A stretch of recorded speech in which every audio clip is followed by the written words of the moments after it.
is Daniel Johnson from the Dutch office. I'm not in the Dutch office. I happen to be on the HITEC 2022 show floor with some friends and colleagues. We've even got Rocky live in person joining us from the HITEC trade show floor. So lots of activity all around us.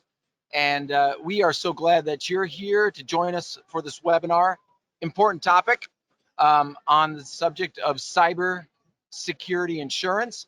Before we get into the nuts and bolts of the content, I want to take a moment to introduce our industry experts. With every Venza CyberTek webinar, we want to have the industry experts here. In no way, shape, or form do we want to put content and stuff out there if it's not resonating with you guys. It's got to work for you guys.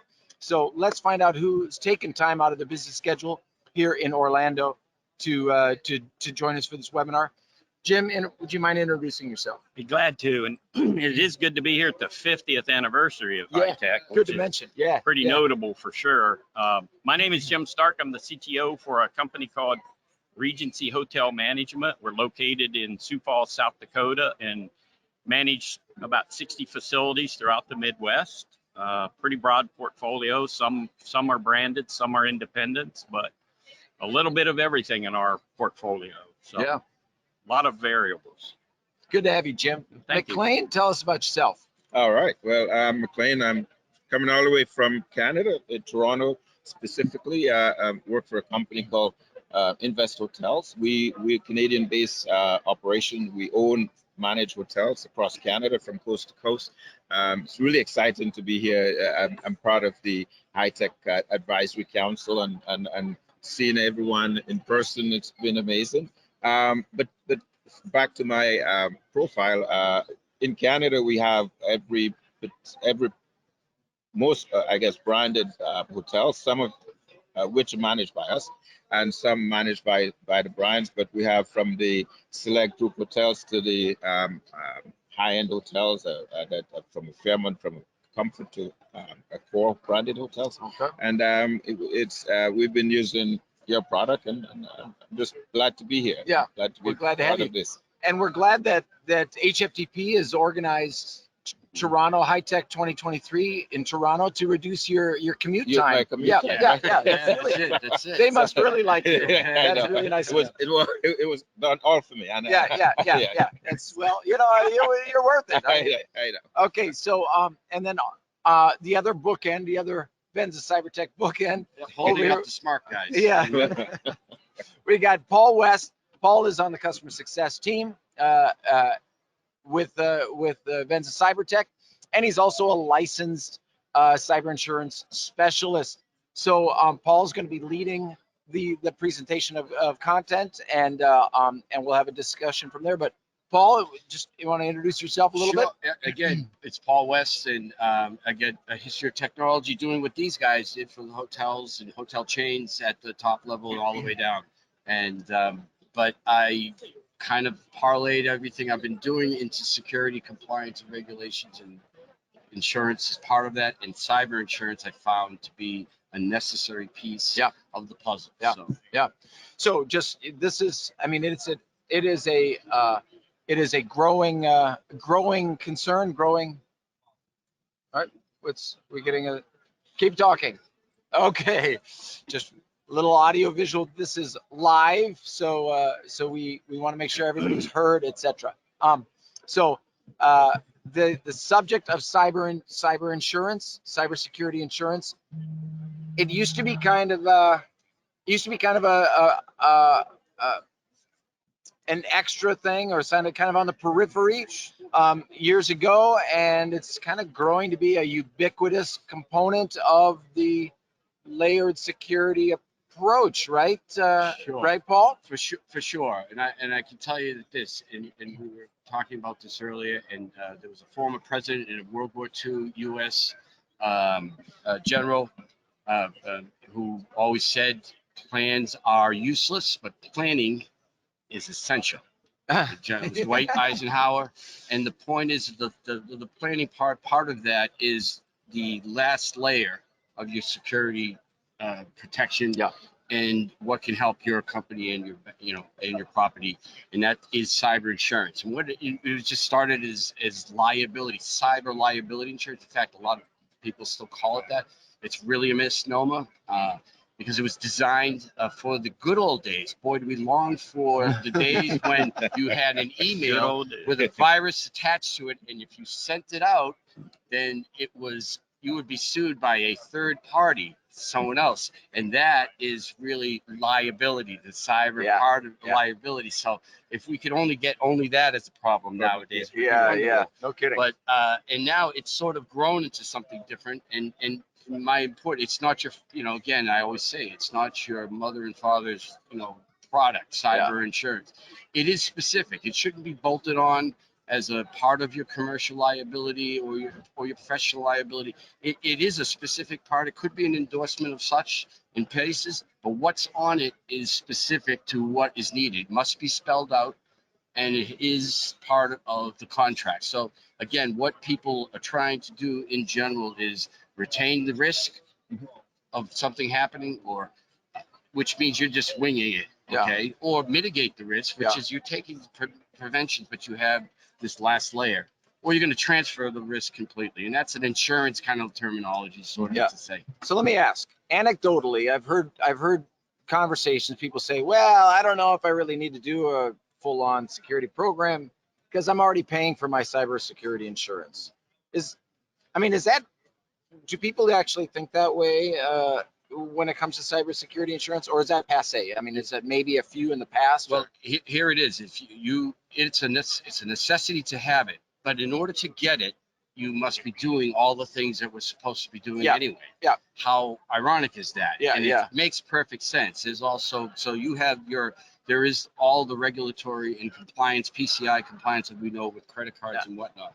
All of these things are applicable, but they also attribute to the fact that you can't even get your insurance in some cases unless you're checking the boxes. Correct. So, and that's a big piece. And you may not get coverage. We'll get a little bit into that later. It sounds like we're about to get into the how it works question. Before we do, without getting into the gory details of your organization and things that you can't divulge in public, maybe just you can speak hypothetically or on a friend of mine. A friend there. That's welcome. Okay, so cybersecurity insurance, is this a conversation that you've heard about from a friend? What's happening within your organization? In our case, cyber insurance was always a rider or a piece of any of our insurance. Of course, we have capital assets that are always insured, and we deal through brokers. Okay. And then brokers go price it with different carriers. So it's always been there, and it's always been usually a one single page form of some very general questions. Okay. What has happened over the last 3 years in particular? All right. That form is turned into multiple forms, multiple questions, and not only answering it, but proving it. Yeah. And if you don't, documentation. and if you don't, you can always buy insurance for anything. It's how much do you want to pay for it. Right. So what you find is the better job you do of actually literally securing your network and using the tools that are out there, multi-factor authentication, app river, like on email scanning for attachments and those kind of things, certainly then start to give you better pricing. Yeah. So frankly, when I used to go and say, hey, we need to do this because it's a good practice, it was like, why do we need to pay for that? We've got cyber insurance. Yeah. If we'll do it now, it'll pay for itself in savings of that. It's a whole new conversation in the last couple of years. In the last few years. Okay. And they're learning acronyms. Yeah. MFA. Yeah. 3 years ago, they would have never used that. They didn't know it. So they're learning it. Unfortunately, they don't quite understand what they're saying when they ask that, but it's a learning process. Yeah, it is. And just add to what you said is we transform it. As you noted, in the past, it was just an add-on to your the general insurance policy, and you would have to fill out some forms at the person responsible for the security insurance, and you'd fill it out, and that's it. And they call it cybersecurity or cyber insurance, but it really wasn't. It was just a general from. But now it's getting extremely sophisticated. And if you, the mindset would be, you get into insurance only because you are secure. You say they will only insure you if you meet certain level of insurability. So if you're not insured, if you're not insurable, they won't insure you. Yeah. So it's not like health insurance where insurance is going, okay, give me a general health condition. No, they want to make certain that you're healthy because the risk is so high, right? So I'm hearing from you guys that, so anecdotally I've heard it, now this is even more so, that this sounds as though this whole area of insurance has matured in the last few years. Absolutely. Similar, getting kind of up to, you talk to the parallel of health insurance, and we're seeing some of the data about statistics, estimates, premiums going up 30 to 50% easily. Yeah. Yep. So what happens is it's an educational process because the carriers are saying they're getting wise. but then they also have an education process with the brokers, because we typically deal with the brokers in between all of that, and there's always a lot of dialogue between that, and that the broker says, well, they want you to have MFA. Okay, on what? What? Where? And they go, well, we don't know. We'll have to go back and ask. You do those kind of things. So the trend line is it's just going to get more and more complicated, 100%. And more detailed. Yes. Yep. Yes. Like everything else. And you need, and you better be proactive, because what happens is if you wait till you're renewing your premiums to do it, you don't have any room, and you're going to get stuck with at least one annual premium that's probably going to be way out of your what you budgeted. Substantial increase over your budgeted. Yeah. So proactive for sure. Engage professionals that understand the cybersecurity business to help you understand where your priorities are, do assessments on your networks, where are your weakest points, and where are the easy wins, because the battle's never over. It's never over. It's an ongoing process. So you just start with the low-hanging fruit, but you're always working that way. But I think you're finding more support in the C-suites with the importance of it, rather than just as IT people, we that keeps us up at night. It has for years. But now it's also starting to keep some other people in the C-suite up. So now you get a little more support, but you got to do your homework, and you got to do your due diligence on the right products. And if you don't have that skill set within the organization and be able to answer those questions, you got to go out. You got to find the expert. You have to partner with the right partners. Exactly. Too, right? You have to pick the right partners that's going to help you get where you need to be and keep you where you need to be. And it's easier to do that because it's too difficult for someone like my organization to have a specialist on staff. It's too big a target. It's too moving too fast. It's way easier for us to work with a vendor like you guys to provide those services. And you will never have get the budget anyway to staff up to be able to deal with this. So you have to use a vendor partner like Venza, and you have a wide range of experts, right? So then you can tap into every different level of expertise within that kind of, because we have the right partners. So whether it's Venza, whichever partner, right? Make sure you're working with partners. Well, let's get into something nuts and bolts that you prepared about, like just in the details of how it works, Paul. Well, basically, again, and it would vary from place to place in what you're doing, because I'm a proponent. It should be a specific policy covering, blanketing many pieces, because, and that's one of the things that we kind of go all over blending the map all over. here, It's going to happen. We're not going to get it all, but so the concept really is understanding the details of your contract, and that's something we were going to talk about because it's right in there. What is being covered, as you guys have found, that you have to know what's being covered, and these are some of the difficulties. Everybody's hearing, I hear, social engineering. Well, social engineering isn't a coverage. It isn't necessarily, it's covered, but it isn't part of it. It's something specific. And just because your breach occurred because of social engineering, somebody had access to the data. Now, if the data is corrupted in any way and there's a loss of income, That isn't any more social engineering. If the money has been given up and dictated by somebody else and paid to their institution, well, if it isn't in fact an impersonation of the insured, you actually became then it's not even cybercrime. I mean, it's a transfer fraud. Yeah. Yeah. So there are other pieces of insurance that might fit in, and so your cyber insurance, because of all the attacks and the ransomware, and at one point people were saying there's too many things being paid.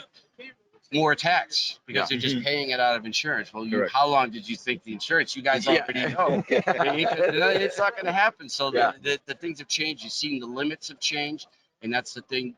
And you guys, I'd love to hear your take on that, because it's some of the when you look at the coverage, it's the grand limit that you might be coverage, but the sub limits of each particular item are in there. So you're not saying what I'm only going to get this if they define it. And as you just said, if you don't have all your checks and balances in place, you're not going to get paid. It's not even about that. I'm also an adjuster license in there. So I know those claims come in and they're going to argue it. Yeah. Sure. So I mean, the insurance company generally, and with everything else, right? Whatever you're insured for, they're not going to just pay as soon as you put in a claim. It's going to be, so whatever you have to be prepared, as we said earlier. You have to be prepared.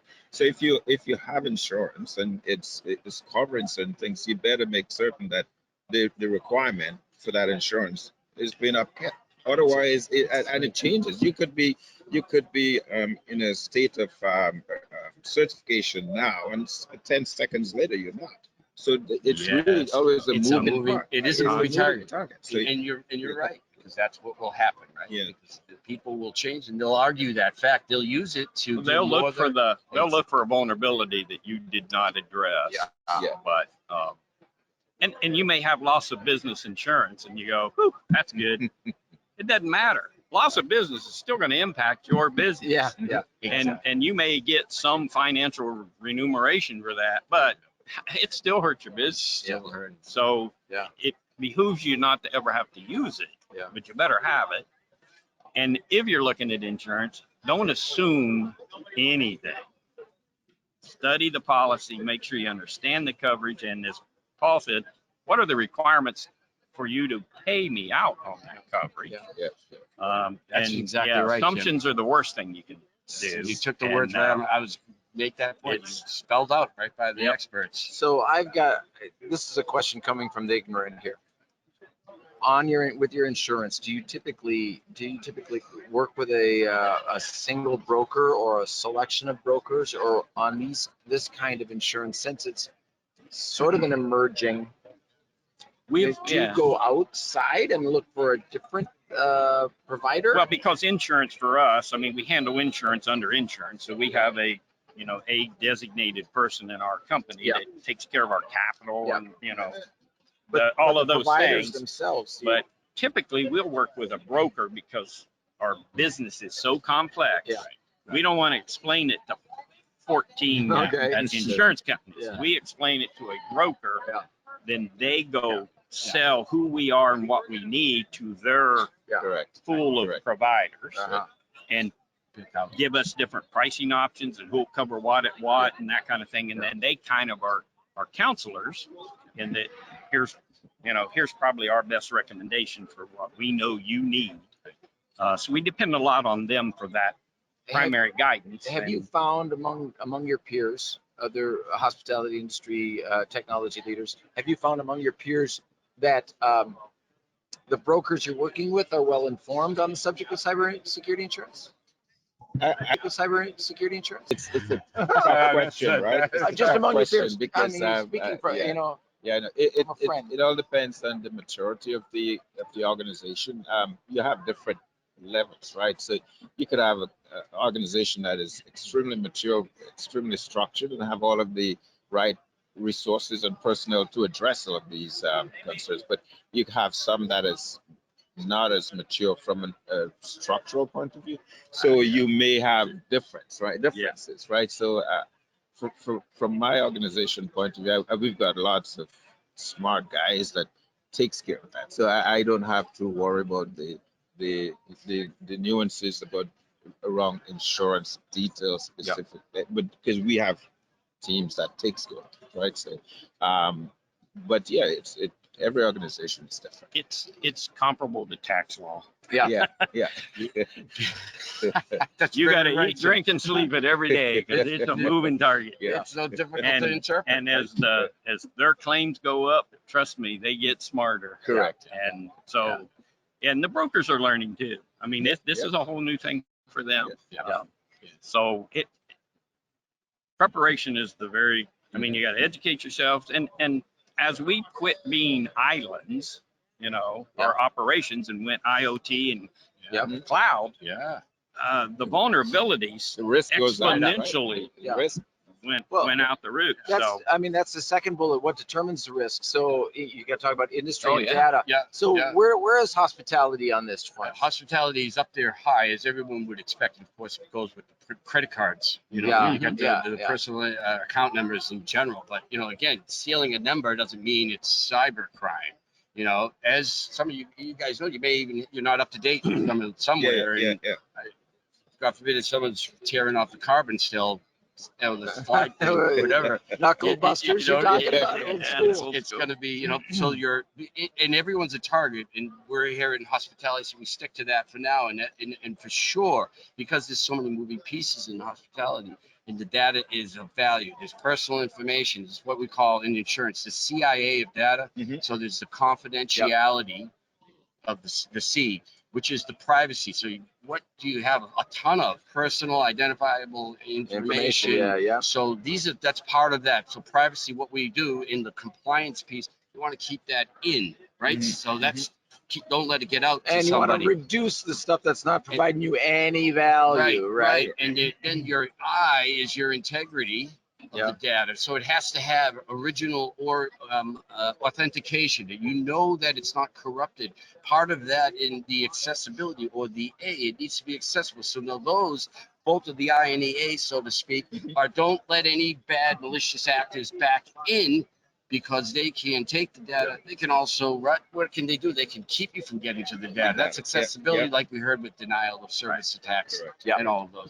So, but that's right. Do you guys find that there is this and the bad actors that are out there don't think that nobody's going to want our stuff, because the bad actors don't even take the time to figure out who you are when they're breaking into your systems. They've got robots and they've got programming. They don't really care. So don't think you're too small. That has nothing to do with it. And it's not will you, it's when will you. It's when. That's right. And everybody, no matter how big you are, it'll be inconvenient if you have a cyber attack. And that's the difficulty. Did you find it? I'm sorry. I mean, it's go ahead. Question, but is how do you tippy toe between that important culture of security and compliance and locking things down, because you need first to check the boxes to get coverage or to lower your premiums, but that's important. But then to have to deal with something when it happens, which it will. It's nice to have, but they're gonna try and find a way out. Correct. So in all of that, you have to also make sure that you can keep your operation running without driving everybody nuts, right? Correct. We can't have credentials, privileged credentials out, administrative flying around. So do you guys find that difficult to work? It is. I mean, accessibility to data is extremely important, right? So you can't have, as you said, an operation running, and to get access to information that they need to function, they have to jump through all sort of, because as you make it the most difficult, as it becomes less secure, because now people going into bad practices of typing or printing out information that they can't remember, and suddenly it's not access control anymore. So you have to have the right balance, and you have to find the right technology to make it easy for the users to be able to enforce the security requirements and the access control requirement, but at the same time making it such that the users not restricted, but and hamstring their hands. So they can perform the duties in hospitality. Well, Correct. and you lock down a computer the way you should by best practice. Right. And the first thing you hear from the users is, I can't get my job done. Yeah. You've made it more difficult for me. Yeah. And it's like, that was never my intent, but understand some things have to, Right. not everybody can have an admin password. Yeah. Correct. Yeah. So there's always that. And you can use software and you can use training. They kind of go hand in hand. Yeah. Sure. Yeah. And our first line and our weakest point is our users. The user Absolutely. clicks on something or does something. Absolutely. So the education of our users is probably first and foremost our frontline defense. And the best security is teaching them to go, that doesn't feel right, that doesn't sound right, and giving them a way to deal with that. So when they get that gut feeling, there's a procedure in place and they know what to do. That's it. And nobody will think you're asking it. I don't want to ask the dumb question, but they feel very comfortable pushing it up. And it's a combination of all those things. And if you do, you'll never have to use that cyber insurance that's right. That's a constant culture of training and security planning and contingency planning. It's got to be in there, but layers of security, and you hope you never get to that last one. Boy, who is the biggest problem? It is your actual users. They are the ones that have the judgment issues, as they say. So, and they have the keys it's not even to the system. The system, and it's very difficult. And keep in mind, in hospitality, you have the turnover rate at frontline staff is so high. Good point. So it's very difficult. So you have as we have to keep training, continuously training, but you have to have some sort of structural oversight from a systems perspective that would mitigate and limit potential risk. And That's right. So that's how we address it. It's all you can do, really. All you can do. But you try not to make it too complex to the user, because it will break down if it's complex. Yep. So, and they'll work around. They'll get work. Oh, I bet they will. we'll find a way. A quick story. I mean, one of the first things where we always did log out timeouts, right? That was one of the first things we ever did. Best solution to that I ever saw was a group of folks hated having to log back into a system. They took an oscillating fan, taped a mouse to it on a cardboard ramp, and the oscillating fan kept the mouse moving. And guess what? The system never locked out. That's exactly to your point. People are ingenious. Exactly. If you lock them down it too was much, because it made it too hard for them to do their job. And they figured a way around. And And yet the IT guy goes, I'm secure. I got time. That's why it's a group and effort. you're not. It's a group effort. It's So, a constant battle. You never stop because Constantly be watched. for sure. So we've kind of touched on that last bullet, culture of security. So I think you guys are clear on one thing, and how passionate Paul is about this topic. I'm sorry. And I love it. We love it. Passion is one of our core values. So in the last few minutes, Paul, you've taken time to put together a lot of material. Anything else in the last few minutes that you're just burning to share or talk about? And these gentlemen here know firsthand, and that's why I am passionate, because I've done what you do, and it's so difficult for multiple properties, and if you're if you're global, but you have a constant training of your people, a constant culture of security. They're thinking about it, because it really matters when you get those phishing tests, because even the concept of saying, I wonder if this is a test or not, that in itself means it's working. It's a beautiful thing. But you're planning, your mitigation planning, your training, because it's going to happen at any point, right? So you must have yourself as coverage, but I think it's all proactive and remedial, and all these things will happen. The idea is have layers of security. This is just the last one. That was our topic, cyber insurance, because it's there. But even as these guys have said now, it can be a very difficult task to pull that money away from them after you've been paying so much for it. Right? So typical insurance. Sure. It's a trust but verify. And then I always tell our folks, stay frosty out there. Just always be looking for that. For sure. Just always be aware that it's not if it's going to happen, it's just when. And you just have to be prepared that when it happens, you you have all the potential mitigated factors that you can address, that you can address it, and you know what to do. But it's not if you're going to be. It's statistic I recently saw. Now it has surpassed 50% of all internet activity is robotic. It is not, and so that's really bad news for two groups. For the marketers who think that they're getting actual eyeballs, you know, and it's really and it's really and it's really hard for anyone in IT security, because that's a lot of those bots are just looking for openings. And they are malicious. And they're they malicious. just keep coming at you. But again, they gather up enough information, which they are doing. So it's along the lines of social engineering. In a minute, they're getting so sophisticated now that they can see now what you were recently been doing, let's say, and now that just happened to hit you at the wrong moment. So that one time your defense is down, and we've all see it, you know, and that's why I'm like, I don't like to open up anything attached, even on my phone, because I can't quite see everything. I want to investigate it first. But it's tricky sometimes. I know that way I was just doing that. How those robotic. And we used to think we were protecting ourselves from the guy in the basement. But it's an industry. It's an industry now. It's a business model. Service. You can have $15. Very buy an entire kit. kit. That's right. And those people are doing these things constantly. It's for all those changed. Dramatically. These organizations have HR teams. They've got, they go on PTO. Not enough. They should go on PTO more often. You would like to help contribute to those trips and vacations here. But I think in everything, right? I think there are opportunities, even in the whole concept of these guys are criminals right now, obviously. But we have to find opportunities in these vulnerabilities situation and build an industry to counteract that kind of so it's stuff that it's bad, but I try find positive lights within anything. So I think there are opportunities for companies to find ways to monetize that whole thing. It's you have to use those risks that we're seeing and turn them around to make it a positive outcome. Indeed. For businesses. Because we still have to do business. Yes, indeed. So we've been told that we have to wrap up. We are over time. I want to ask you guys, Jim brought up it's the 50th anniversary.